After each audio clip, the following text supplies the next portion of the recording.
வணக்கம். ரொம்ப நாள் ஆச்சு நம்ம அனலைசிஸ் போட்டு. ஸோ இந்த அனலைசிஸ் வந்து ஒரு மந்த்லி சார்ட்லேருந்தே நம்ம வந்து ஸ்டார்ட் பண்ணிடுறோம். கொஞ்சம் டீப்பாகவே நம்ம வந்து பார்த்துடலாம். ஸோ ஃபஸ்ட் ஆஃப் ஆல் வந்து இந்த ஃபண்டமெண்டல் நியூஸஸ் வந்து இந்த வீக் ஏதாவது இருக்குதா, அது பேஸ் பண்ணி ஏதாவது இம்பேக்ட் இருக்கா அதிகமாக அப்படிங்கிறத பார்த்துட்டு அப்புறம் நம்ம வந்து எப்பவும் போல் நம்ம வந்து டெக்னிக்கல் அனலைசிஸ் பண்ணிடலாம். ஸோ ஃபஸ்ட் ஆஃப் ஆல் வந்து ஃபண்டமெண்டல் அனலைசிஸ் பார்க்கணுன்னா ஃபாரெக்ஸ் ஃபேக்ட்ரி நம்ம ஒரு வெப்சைட்டில் போய் பார்ப்போம் இல்லைங்களா. ஸோ இந்த வீக் பார்த்தீங்கன்னா அந்த கம்மிங் வீக்கில் பார்த்தீங்கன்னா நம்மளுக்கு ஆக்சுவலாக நான் யூஎஸ்டி டாலர் மட்டும்தான் நான் வந்து ஃபில்டர் பண்ணியிருக்கேன். அதுவும் இம்பார்ட்டன்ட் நியூஸஸ் மட்டும்தான் பண்ணியிருக்கேன். ஏன்னா நம்ம பண்ணுறது வந்து ஃபுல் அண்ட் ஃபுல் கோல்டுங்கிறதுனால யூஎஸ்டி பேஸ் பண்ணி தான் கோல்டு மூமெண்ட் வரும் அப்படிங்கிறதுனால நம்ம அதை மட்டும் ஃபில்டர் பண்ணியிருக்கோம், அந்த கரன்சி மட்டும். ஓகே, அப்படி பார்க்கும்போது நம்மளுக்கு வந்து பார்த்தீங்கன்னா ஒரு டூஸ்டேவும் தேர்ஸ்டே ஃப்ரைடே மட்டும்தான் நம்மளுக்கு வந்து இம்பார்ட்டண்டான நியூஸஸ் இருக்குது. ஸோ அந்த டேஸில் மட்டுமே நம்ம வந்து காஷனாக இருக்கணும் அப்படிங்கிறது ஒரு யதார்த்தம். ஓகேங்களா, ஒரு நியூஸில் நம்ம இருக்கும்போது ட்ரேட் பண்ணுறது கொஞ்சம் பார்த்து பண்ணணும், ஒரு ஸ்டாப் லாஸ் வச்சு பண்ணணும். இல்லை அப்படின்னா நம்ம ரிஸ்க் எடுக்காமல் இருக்கணும். நியூஸ் வந்ததுக்கப்புறம் வேணால் நம்ம ட்ரேட் பண்ணலாம் அப்படிங்கிறது தான். ஸோ நியூஸ் பேஸ் பண்ணி நம்ம ட்ரேட் பண்ணுறது இல்லை. நியூஸ் வரும்போது நம்மளோட ஸ்டாப் லாஸஸ் வந்து ஹண்ட் ஆகிற சான்சஸ் இருக்கிறதுனால நம்ம அந்த டைமில் வந்து ட்ரேட்ஸ் வந்து நம்ம அவாய்ட் பண்ணுறோம். இல்லைன்னா நியூஸ் வந்ததுக்கப்புறம் நம்ம ட்ரேட் பண்ணுறோம். சரிங்களா. ஸோ இது நம்மளோட ஆல்ரெடி பழைய வியூவர்ஸ்க்கு நமக்கு தெரியும். புதுசாக பார்க்குறவங்களுக்கு நம்ம இந்த மாதிரி தான் நம்ம ட்ரேட் பண்ணுவோம். ஸோ நீங்களும் அது மாதிரி பண்ணுறதுக்கு ட்ரை பண்ணுங்கள். ஓகேங்களா. ஓகே, ஸோ ஃபண்டமெண்டலாக நம்ம பேச போகிறது அதிகமாக இல்லை. இந்த ரெட் பாக்ஸஸில் இருக்கிறது எல்லாமே இம்பார்ட்டன்ட் நியூஸுங்கிறனால அந்த டைமில் நீங்கள் வந்து கொஞ்சம் காஷனாக இருங்க. ஓகேங்களா. சரிங்க, இப்போ நம்ம வந்து டெக்னிக்கல் அனலைசிஸ் பார்த்துடலாம். ஸோ டெக்னிக்கல் அனலைசிஸ் பார்க்கணும் அப்படிங்கும்போது நம்ம அனலைசிஸ் பண்ணி கிட்டத்தட்ட பார்த்திங்கன்னா ரொம்ப நாள் ஆச்சு, நம்ம நிறைய வீக்ஸ் ஆச்சுங்கிறனால மந்த்லிலேருந்தே நம்ம வந்து பார்த்துருவோம். ஸோ மந்த்லி சார்ட் அப்படின்னு பார்க்கும்போது நம்மளுக்கு ஆக்சுவலாக லாஸ்ட் 2 months மார்க்கெட் வந்து ஒரு பீரிஷ் கேண்டிலில் தான் நமக்கு இருக்குது. அதுவும் இல்லாமல் எண்ட் ஆஃப் தி மந்த் வந்துருச்சு. ஸோ அதனால் அதாவது எண்ட் ஆஃப் தி வீக்னு சொல்லலாம், எண்ட் ஆஃப் தி மந்த் அப்படிங்கிறது கூட சொல்லலாம். ஸோ அப்படி பார்க்கும்போது 2 months நம்மளுக்கு வந்து மார்க்கெட் வந்து பீரிஷில் இருக்குது. ஸோ நெக்ஸ்ட்டு என்ன ஆகும், அதாவது ஒரு லாங் டேர்ம் ட்ரேட் பண்ணுறவங்களுக்கு நான் சொல்கிறேன். சரிங்களா. ஜஸ்ட் ஒரு பார்த்துக்கலாம். அதுக்கப்புறம் நம்ம அதாவது இன்ட்ராடே பண்ணுறவங்களா இருக்கட்டும், லாங் டேர்ம் பண்ணுறவங்களா இருக்கட்டும், ஒரு மந்த்லி ஜஸ்ட் ஒன்று பார்த்துட்டு நம்ம வர்றது வழக்கம். ஸோ அப்படி பார்க்கும்போது நீங்கள் இந்த ஜோனில் நீங்கள் கவனிச்சிங்கன்னா தெரியும். ஆக்சுவலாக பார்த்தீங்கன்னா இந்த இடத்துல வந்து ஒரு ரெசிஸ்டன்ஸ் க்ரியேட் பண்ணியிருக்கு. ஆஸ் பர் மந்த்லி பார்க்கும்போது இங்கே க்ரியேட் பண்ணியிருக்கு. இதுக்கு கீழே மார்க்கெட் வந்து க்ளோஸ் ஆகலை. அதாவது 1920 நியர்பை 1920 இந்த ரேஞ்சு கீழே வந்து மார்க்கெட் வந்து கீழே க்ளோஸ் ஆகலை. இங்கேருந்து மார்க்கெட் ஸ்டாப் ஆனது. அப்புறம் அது அங்கேருந்து 1919 மார்க்கெட் பம்ப் ஆகிருக்கு. தென் எகெயின் வந்து பார்த்திங்கன்னா கீழே வர ட்ரை பண்ணியிருக்கு, பட் வரல. ஒரு விக்கு கொடுத்துட்டு மார்க்கெட் எகெயின் வந்து மேலேயே க்ளோஸ் ஆகிடுச்சு. ஸோ இந்த மந்த்தும் வந்து பார்த்திங்கன்னா கிட்டத்தட்ட வரதுக்கு ட்ரை பண்ணியிருக்கு, பட் இன்னும் மந்த் முடியல. ஸோ நமக்கு அக்யூரேட்டாக நம்மளால் சொல்ல முடியாது. மேபி இப்போ இருக்கிற சிச்சுவேஷன் படி பார்க்கும்போது நம்மளுக்கு ஒரு இம்பார்ட்டன்ட் ஜோன் அப்படிங்கிறது என்ன அப்படின்னா இந்த 1920 இந்த ரேஞ்ச், அதாவது 19 அந்த ரேஞ்சில் வரும். சரிங்களா. 1920 இந்த ரேஞ்சில். ஓகேங்களா. இந்த ரேஞ்ச் வந்து நம்மளுக்கு வந்து ரொம்ப ஒரு இம்பார்ட்டண்டான ஒரு லெவலாக இருக்குது.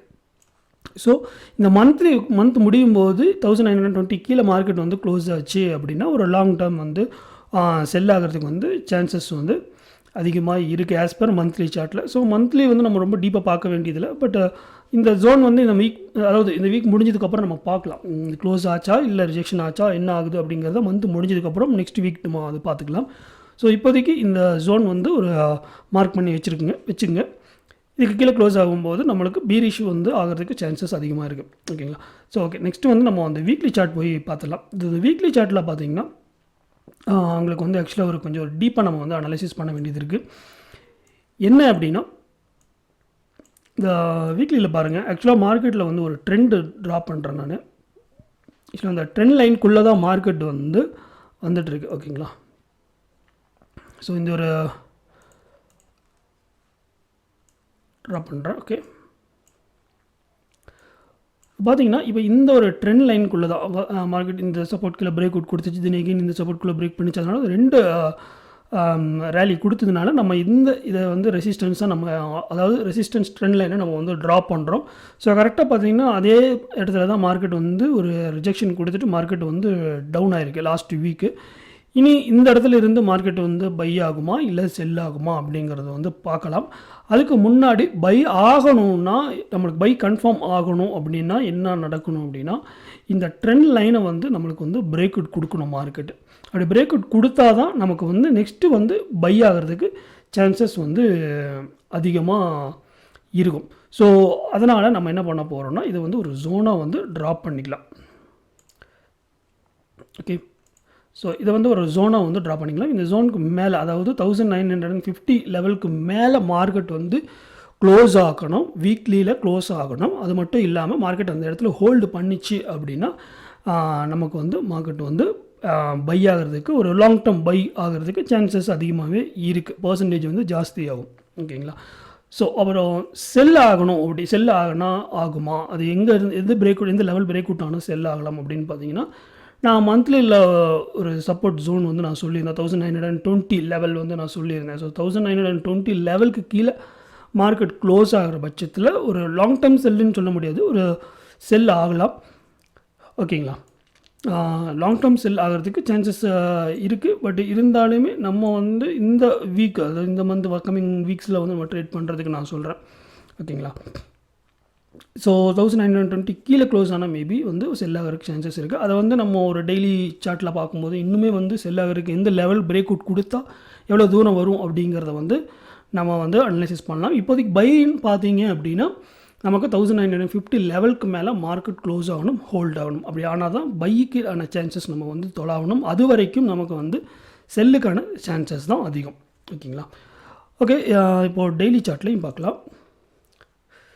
இந்த டெய்லி சார்ட்டில் பார்க்கும்போது நம்ம ஒரு ஆக்சுவலாக பார்த்திங்கன்னா ஒரு நல்ல ஒரு இன்னொரு ட்ரெண்ட் லைன் வந்து நமக்கு வந்து கிடைக்கிது.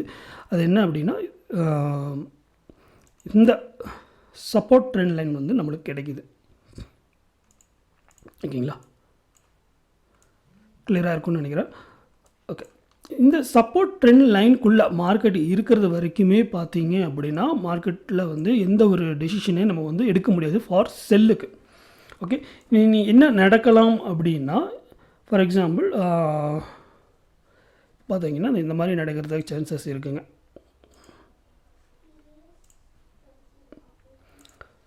ஓகே, இப்போ வந்து என்னென்னா மார்க்கெட்டில் வந்து இந்த மாதிரி ஒரு இந்த ட்ரெண்ட் லைனுக்குள்ளே, இந்த ட்ரையாங்கிள்குள்ளேயே மார்க்கெட் வந்து ஹோல்ட் ஆச்சு அப்படின்னா நமக்கு வந்து ஒரு இன்ட்ராடே செட்டப்புக்கு நம்ம ட்ரேட் பண்ணுறது கொஞ்சம் ஈஸியாக இருக்கும். அதாவது இந்த ட்ரெண்ட் லைன்கிட்ட வரும்போது நம்ம பையும், இந்த ரெசிஸ்டன்ஸ் ட்ரெண்ட் லைன்கிட்ட வரும்போது நம்ம செல்லும் பண்ணிகிட்ருக்கலாம். ஸோ இங்கே பை செல் வந்து நம்ம இது பிரேக் அவுட் ஆகிற வரைக்குமே நம்ம வந்து ட்ரேட்ஸ் வந்து நம்ம இன்ட்ராடே செட்டப்பில் பண்ணுறவங்களா இருந்தோம் அப்படின்னா பண்ணலாம். ஸோ இது வந்து ஒரு ஜோனாக வந்து ஆக்சுவலாக ஒரு ட்ரெண்ட் லைனை நீங்கள் ட்ராப் பண்ணி வச்சுக்கிட்டீங்க அப்படின்னா நீங்கள் வந்து ட்ரேட் பண்ணுறதுக்கு ஈஸியாக இருக்கும், ஃபார் இன்ட்ராடே ட்ரேட் பண்ணுறதுக்கு ஈஸியாக இருக்கும். ஒன்று. இன்னொன்று என்ன அப்படின்னு பார்த்தீங்க அப்படின்னா, இந்த கரெக்டாக இந்த மீட் ஆகிற இடம் பார்த்தீங்கன்னா 1900 லெவல் வருது. இந்த 1900 அப்படிங்கிறதே பார்த்தீங்க அப்படின்னா சைக்கலாஜிக்கலாக வந்து ஒரு ட்ரேடருக்கு வந்து ஒரு சப்போர்ட்டாகவும் ஒரு ரெசிஸ்டன்ஸாகவும் வந்து ஆக்ட் ஆகும். ஏன்னா அது ஒரு ரவுண்ட் வேல்யூ அப்படிங்கிறதுனால அந்த இடத்துல வந்து நமக்கு வந்து பையும் செல்லும், அதாவது சப்போர்ட் அண்ட் ரெசிஸ்டன்ஸ் ஆக்ட் ஆகும். ஏன் அப்படி சொல்கிறேன்னா, இப்போ இந்த ஆக்சுவலாக இந்த ஒரு ட்ரெண்ட் லைன் ட்ராப் பண்ணுறேன், அரௌண்ட் ஜஸ்ட்டு பார்த்தீங்கன்னா 1903 இந்த லெவல். ஓகேங்களா? இப்போ இந்த இடத்துல கவனிச்சிங்கன்னா தெரியும், இங்கே பார்த்தீங்கன்னா உங்களுக்கு இந்த இடத்துல சப்போர்ட் ஆக்ட் ஆகி மார்க்கெட் பம்ப் ஆகிருக்கு. தென் எகெயின் பார்த்தீங்கன்னா அதே இடத்துல தான் மார்க்கெட் வந்து ஒரு ரிஜெக்ஷன் கொடுத்து மறுபடியும் எகெயின் பம்ப் ஆகிருக்கு. ஸோ பிரேக் அவுட் பண்ணிச்சு. பட் இருந்தாலுமே வந்து மார்க்கெட்டை செல் ஆகாமல் எகெயின் வந்து மார்க்கெட் அதை ஒரு சப்போர்ட்டாக உடைச்சது கணக்கு எடுக்காமல் மார்க்கெட் வந்து மேலே போயிருக்கு. தென் எகெயின் அதே இடத்துல தான் வந்து சப்போர்ட்டாகவும் எடுத்திருக்கு. அதாவது 1900 அந்த லெவல் சொல்கிறேன், 1900 902 3 அந்த ரேஞ்சில் சொல்கிறேன் போயிட்டு இருக்குது. ஸோ இந்த பிரேக் அவுட் ஆகாத வரைக்குமே அதாவது இந்த ட்ரெண்ட் லைனை வந்து நம்மளுக்கு வந்து பிரேக் அவுட் கொடுக்கணும். இந்த சப்போர்ட் ட்ரெண்ட் லைன் ட்ரா பண்ணியிருக்கேன் பார்த்தீங்களா, இந்த ட்ரெண்ட் லைன் வந்து பிரேக் அவுட் பண்ணி மார்க்கெட் க்ளோஸ் ஆச்சு அப்படின்னா தென் எகெயின் ரீடெஸ்ட்டில் வந்து நம்ம வந்து செல் எடுக்கலாம், ஒரு லாங் டேர்ம் வந்து செல் பண்ணலாம். அப்படியே நம்ம செல் எடுத்தோம் அப்படின்னா நம்மளுடைய டார்கெட்ஸ் வந்து எங்கே வரும் அப்படின்னு பார்த்தீங்க அப்படின்னா, ஃபஸ்ட்டு டார்கெட் வந்து செல்லுக்கு வந்து 1855 அந்த லெவல் வரும். தென் இனி ஒரு ஏரியா பார்த்தீங்கன்னா 1913 இந்த ரேஞ்சு வந்து 13-14 இந்த ரேஞ்சு வந்து நமக்கு ஒரு சப்போர்ட் ஆக்ட் ஆகிறதுனால ஃபார் எக்ஸாம்பிள் இந்த பிரேக் அவுட் கொடுத்துச்சு அப்படின்னா தென் 1900 லெவலில் பிரேக் அவுட் கொடுக்கணும். அதே மாதிரி இந்த ட்ரெண்ட் லைனை விட்டு பிரேக் அவுட் ஆச்சு அப்படின்னா தென் நம்ம ரீடெஸ்ட்டில் வந்து தென் எகெயின் வந்து நம்ம செல் பண்ணலாம். டார்கெட்ஸ் வந்து 1855 1815 இந்த ரேஞ்சு வரைக்குமே வர்றதுக்கு சான்சஸ் இருக்குது செல்லுக்கு. ஃபார் எக்ஸாம்பிள் பைக்கு வந்து நமக்கு என்ன நடக்கணும் அப்படின்னா நம்ம ஆல்ரெடி நம்ம வீக்லியில் வந்து ஒரு ஜோன் ட்ரா பண்ணியிருக்கோம் 1950 லெவல். இந்த 1950 லெவல் வந்து மார்க்கெட் பிரேக் அவுட்டை க்ளோஸ் ஆகிற பட்சத்தில் தான் எகெயின் வந்து மார்க்கெட் வந்து பை ஆகிறதுக்கு லாங் டேர்ம் பை ஆகிறதுக்கு அதிக சான்சஸ். ஓகேங்களா. ஸோ இது வந்து டெய்லி ஆஸ் பர் டெய்லி ஒரு 4 ஹவர்ஸ் பார்க்குறோம். 4 ஹவர்ஸும் பார்க்கும்போதும் பார்த்தீங்கன்னா என்ன நடக்கலாம்னா உங்களுக்கு சேம் அதே தான் வருது. இப்போது நிற்கிற இடம் பார்த்தீங்கன்னா மார்க்கெட் வந்து ஒரு ஸ்ட்ராங் ஒரு சப்போர்ட் லெவலில் தான் மார்க்கெட் வந்து நின்றுட்டு இருக்குது. இப்போ எகெயின் பிரேக் அவுட் கொடுக்குற பட்சத்தில் பார்த்தீங்க அப்படின்னா அதாவது 1990 லெவலுக்கு பிரேக் அவுட் க்ளோஸ் ஆச்சு அப்படின்னா வேணால் எகெயின் வந்து செல் ஆகும். பட் நம்ம ஒரு நல்ல ஜோனில் பை பண்ணணும் அப்படின்னா இந்த ட்ரெண்ட் லைன் கிட்ட நம்ம பார்த்தீங்கன்னா இந்த ஜோன் 1903 இந்த ஜோன் கிட்ட இது ஆக்சுவலாக ஒரு ஜோனாகவே நம்ம ட்ராப் பண்ணிக்கலாம். அப்போ தான் நமக்கு ட்ரேட் எடுக்கிறதுக்கு வந்து ஈஸியாக இருக்கும். ஓகே, இந்த ஜோனில் வந்து நம்ம இந்த ஜோன் கிட்ட வரும்போது நம்ம வந்து ஒரு பை பண்ணணும். நம்மளுடைய டார்கெட் வந்து பார்த்திங்கன்னா ப்ரீவியஸ் ஹை இந்த 1930 இந்த ரேஞ்ச் வரைக்குமே வரதுக்கு சான்சஸ் இருக்குது. மேபி அப்படி இல்லை செல் ஆகாமல் இந்த வீக் வந்து பார்த்திங்கன்னா மேபி பை ஆச்சு அப்படின்னா நமக்கு வந்து பார்த்திங்கன்னா சேம் இந்த ஜோன் வருது 1937 38 இந்த ரேஞ்ச் கிட்ட பார்த்திங்கன்னா மார்க்கெட் வந்து எகெயின் டெஸ்ட் பண்ணும். ஸோ அதையும் வந்து பார்த்திங்கன்னா ஒரு சின்ன ஜோனாக வந்து நான் ட்ரா பண்ணிடுறேன். அப்போ தான் நமக்கு வந்து ட்ரேட் எடுக்கிறதுக்கு ஈஸியாக இருக்கும். ஏன் அப்படின்னா இந்த ஜோன் நம்ம ட்ரா பண்ணுறோன்னா இங்கே பார்த்தீங்கன்னா தெரியும் இந்த இடத்துல வந்து பார்த்திங்கன்னா ஒரு சப்போர்ட்டாகவும் எடுத்திருக்கு. அதே மாதிரி இது பிரேக் அவுட் கொடுத்து அதே சேம் ஜோன் ரெசிஸ்டன்ஸாக எடுத்திருக்கு.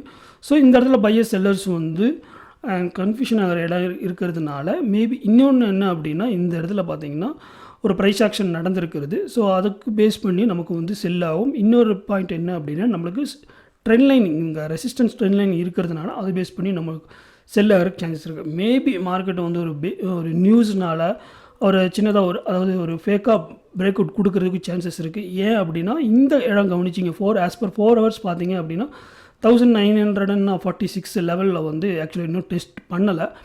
இங்கே ஒரு ப்ரைஸ் ஆக்ஷன் நடந்திருக்கு. மார்க்கெட்டுக்குன்னு ஒரு ஸ்ட்ரக்சர் இருக்குது. ஒரு ரீடெஸ்ட் பண்ணாமல் மார்க்கெட் எந்த இடத்துல இருந்தும் ஒரு சப்போர்ட்டில் இருந்தும் ஒரு ரெசிஸ்டன்ஸில் இருந்தும் மார்க்கெட் வந்து பையும் செல்லும் ஆகாது. ஸோ இந்த இடத்த வந்து 1946 லெவலில் வந்து விட்டு வச்சுட்டு தான் மார்க்கெட் கீழே வந்திருக்கு.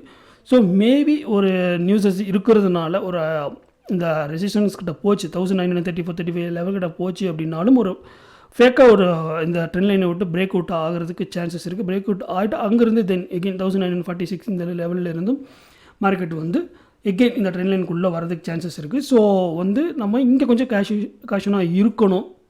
இங்கே ஒரு செல் ஜோன்னா நம்ம 1946 லெவல் வந்து ஒரு நல்ல ஜோன் செல் பண்ணுறதுக்கு. அதே மாதிரி பார்த்திங்கன்னா ரிஸ்க் மேனேஜ்மெண்ட் ஃபாலோ பண்ணுறோம் அப்படின்னா ஒரு 46 இந்த 10 பாயிண்ட்ஸ் டிஃபரன்ஸில் வந்து நம்ம ட்ரேட்ஸ் வந்து செல் என்ட்ரிஸ் எடுக்கலாம்.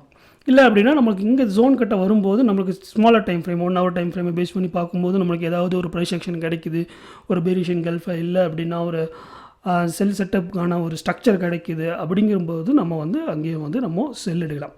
ஸோ ஒரு இன்ட்ராடே செட்டப்பில் பை அண்ட் செல் பண்ணுறதுக்கு இந்த ஜோனுக்குள்ளே இருக்கிற வரைக்கும் நம்ம பை அண்ட் செல்ஸ் வந்து நம்ம வந்து பண்ணலாம். அதே மாதிரி 1 ஹவர் நம்ம ஜஸ்ட் ஒன்று பார்த்துடலாம். ஏன்னா இந்த வர்ற வீக் வந்து ட்ரேட் பண்ணுறதுக்கான ஜோன்ஸ் லெவல் பார்க்கலாம். ஓகே, இந்த 1 ஹவர்னு பார்க்கும்போது நம்ம வந்து அதாவது நாளைக்கு மண்டே ட்ரேட் பண்ணுறதுக்கான ஒரு 2 லெவல் ட்ரா பண்ணுறேன். ஏன்னா மார்க்கெட் வந்து அதுக்குள்ளே ஒரு கன்சாலிடேஷனில் இருக்குது. அதாவது 1928 அதாவது 29 கூட ரவுண்ட் ஆஃப் வேல்யூ வச்சுக்கலாம். இந்த 25 to 28 இந்த ஒரு 30 பிப்ஸ் பார்த்தீங்க அப்படின்னா ஒரு கன்சாலிடேஷன் ஆகிறதுக்கு சான்சஸ் இருக்குது. இங்கே வந்து கன்சாலிடேஷன் அதாவது நோ ட்ரேட் ஜோன் அப்படின்னு சொல்லலாம். இதுக்குள்ளே இருக்கும்போது நம்ம ட்ரேட்ஸ் வந்து எடுக்க வேண்டாம். 1928க்கு மேலே பிரேக் அவுட் ஆகி க்ளோஸ் ஆகிற பட்சத்தில் நம்ம வந்து பைக்கு வந்து ட்ரை பண்ணலாம். செல்லு வந்து பார்த்திங்கன்னா 1924 லெவலில் இருந்து நம்ம வந்து பிரேக் அவுட் ஆகி க்ளோஸ் ஆச்சு அப்படின்னா நம்ம செல் எடுக்கலாம். ஆஸ் பர் நான் சொன்ன மாதிரி டார்கெட் வந்து 1919-20 இந்த லெவல் வந்து ஒர்க் ஆகிறதுக்கு சான்சஸும் அதிகமாக இருக்குது. ஓகேங்களா. ஸோ இதை வந்து பார்த்திங்கன்னா இந்த ஆஸ் பர் 1 ஹவர் பார்க்கும்போது நம்மளுக்கு ஒரு இன்னொரு ஜோன் வந்து நம்ம ட்ராப் பண்ணலாம். ஸோ அந்த ஜோனும் நான் ட்ராப் பண்ணுறேன். அது ஏன் அப்படிங்கிறதும் சொல்கிறேன். ஸோ இங்கே பார்த்தீங்கன்னா ஒரு சப்ளை ஜோன் இருந்திருக்கு. அதே மாதிரி இதை இங்கே ஆக்சுவலாக ரியாக்ட் பண்ணி அது பிரேக் அவுட் கொடுத்துருக்கு.